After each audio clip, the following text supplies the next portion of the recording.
Allah memberikan firman Allah yang adalah janji-janji Allah kepada orang-orang yang percaya dan bukan kepada orang-orang yang tidak percaya.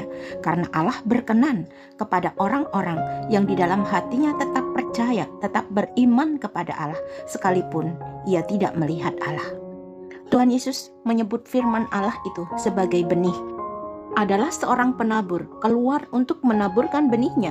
Pada waktu ia menabur, sebagian benih itu jatuh di pinggir jalan, lalu diinjak orang dan burung-burung di udara memakannya sampai habis. Sebagian jatuh di tanah yang berbatu-batu, dan setelah tumbuh ia menjadi kering karena tidak mendapat air. Sebagian lagi jatuh di tengah semak duri, dan semak itu tumbuh bersama-sama dan menghimpitnya sampai mati.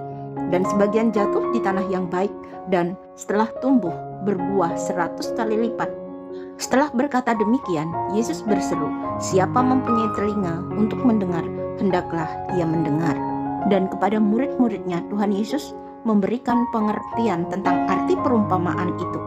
Benih itu ialah firman Allah. Yang jatuh di tanah yang baik itu ialah orang yang setelah mendengar firman itu menyimpannya dalam hati yang baik dan mengeluarkan buah dalam ketekunan. Alkitab yang adalah firman Allah.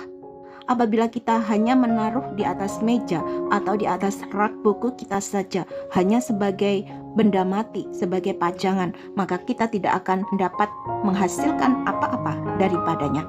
Berbeda lagi apabila kita mulai membaca Alkitab dalam pimpinan Tuhan dan Roh Allah menguasai kita untuk kita merenungkan, menaruh di dalam hati dan pikiran kita, sehingga firman Allah dapat menimbulkan iman di dalam hati kita. Itulah benih yang jatuh di tanah yang baik, yaitu orang yang setelah mendengar firman itu menyimpannya dalam hati yang baik dan mengeluarkan buah dalam ketekunan. Sebab firman Allah hidup dan kuat dan lebih tajam daripada pedang bermata dua manapun. Ia menusuk amat dalam sampai memisahkan jiwa dan roh, sendi-sendi dan sumsum. Ia sanggup membedakan pertimbangan dan pikiran hati kita.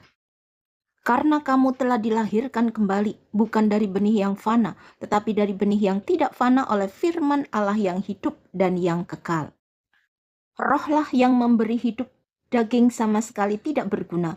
Perkataan-perkataan yang kukatakan kepadamu adalah roh dan hidup. Percayalah kepada Tuhan dengan segenap hatimu dan janganlah bersandar kepada pengertianmu sendiri.